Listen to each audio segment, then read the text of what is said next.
This news update is brought to you by... So, I'm meeting Rico later. Gotta check in with the girls, but first, let me check my usage on the MyLime app. Now, what should I wear? Hashtag sexy. He's here.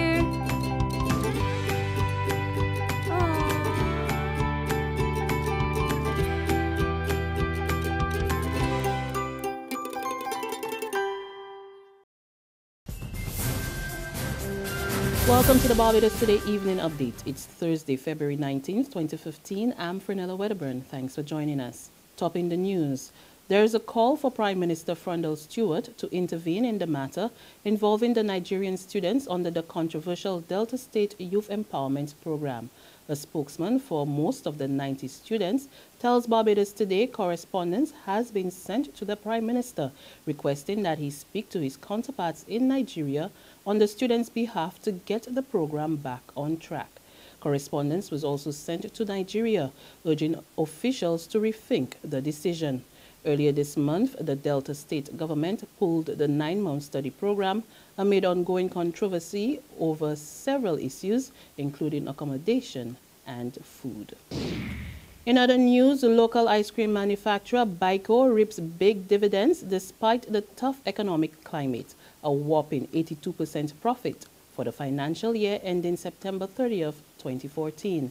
Executive Chairman Edwin Thurnwell attributes the success to a 14% increase in ice cream sales, combined with an 8% decrease in energy costs. And that's not all. The company's sales for the first 2 months of this year is already up by about 6%. Despite everything and the doom and gloom that's prevailing, we managed to achieve a 14% increase in ice cream sales. Now, from the knowledge we have around the region, others are looking more like a 2% increase. So 14 at a time like this in an economy that's not buoyant is indicative of the effort that we've put into maintaining our market share. Now, there's a very well-known equation that high volumes equate to low sales and low prices equate to high volumes. Now, we've obviously chosen the latter. We've kept our prices in trim and we've gone to retain our market share. In fact, I think it's fair to say in these difficult times we've increased our market share because of that strategy. Industry Minister Donville Innes calls for a reform of the education system to facilitate budding entrepreneurs. Addressing a business forum for young people, Innes maintained that there is a need for a more enabling environment to ensure young entrepreneurs succeed. Within the Barbadian and certainly West Indian context, we need really and truly to ensure that we identify from an early age all of the enabling environment that is necessary for those who want to really go there and slug it out and work for themselves to do that. I find too often we put too many stumbling blocks in their ways. Certainly in the educational system, I don't think our system allows us to thwart that entrepreneurship. If I had to make one suggestion, I've said this time and time again, in and out of politics, our educational system needs to be reformed to the point where we really and truly engender a class of entrepreneurship in our schoolroom.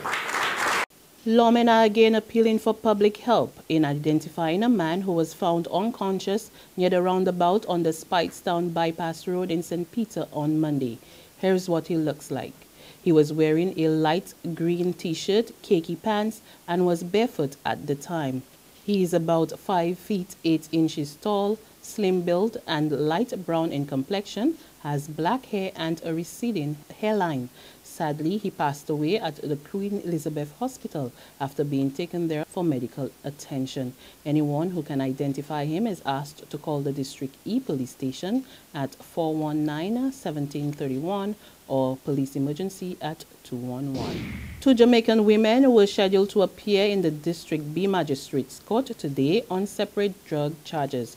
They are 28-year-old Natalie French and 24-year-old Sasha Crooks, who arrived in the country by air last Saturday from Jamaica on the same flight.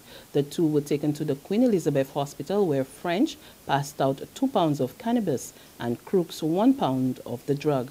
They were both charged with possession with intent to supply, trafficking, and the importation of cannabis.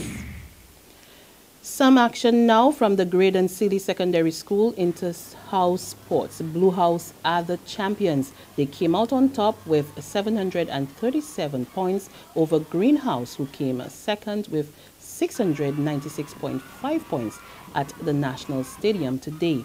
Yellow House was third with 688 points. Last year's champions, Orange House, were fourth with 519.5 points, while White House scored 450.5 for fifth and Red sixth with 448.5 points. Congratulations there to Blue House. There's regional and international news after this short break. It's time for AgriFest again. Come and enjoy the National Agricultural Exhibition on February 27th to March 1st at the historic Queen's Park. Over 300 exhibits on show, highlighting the theme, inclusive agriculture, strengthening linkages, creating synergies. AgriFest 2015, the biggest agricultural exhibition in the Caribbean. Don't miss it. Secure your future, be financially strong. Since 1983, we have been there for you. A smart range of products, great tax benefits. We're the solution to your hopes and your dreams. The Barbados Workers Union Cooperative Credit Union. The Barbados Workers Union Cooperative Credit Union. Humble beginnings to smart loans, smart savings. Save smart and borrow smarter. That's the move for me. Stability, prosperity. We're the solution to your hopes and your dreams. The Barbados Workers Union Cooperative Credit Union. The Barbados Workers Union Cooperative Credit Union. On the regional scene in Guyana, where lawmen are on the hunt for a man who allegedly stabbed his former girlfriend 52 times. The incident occurred over the weekend. The young lady, who is 19 years old, is currently in hospital fighting for her life. According to reports, the two had been in a relationship for the past 6 years, but recently separated. On the international scene, the World Health Organization is urging countries to scale up investment in tackling 17 neglected tropical diseases in order to improve the health of over 1.5 billion people. The WHO's new report, Investing to Overcome the Impact of Neglected Tropical Diseases, outlines an investment case for diseases like dengue, rabies, sleeping sickness, and leprosy. It stresses that countries must make firm and sustainable budgetary commitments if they are to meet WHO targets and accelerate progress. This report makes the case for countries to generate their own financing for the control and elimination of the neglected tropical diseases. This will be crucial to ensuring that everyone has access to the same kind of public health coverage for these diseases, which have always been associated with poverty. And that's our Barbados Today evening update, but you can join us again tomorrow morning. Until then, remember to log on to www.barbadostoday.bb, subscribe to our e-paper, email updates, or like us on Facebook.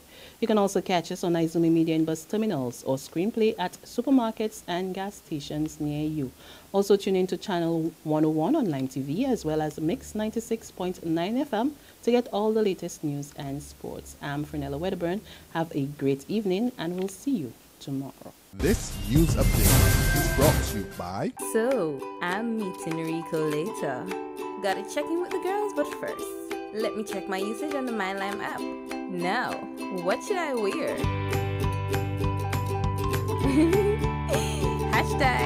#sexy.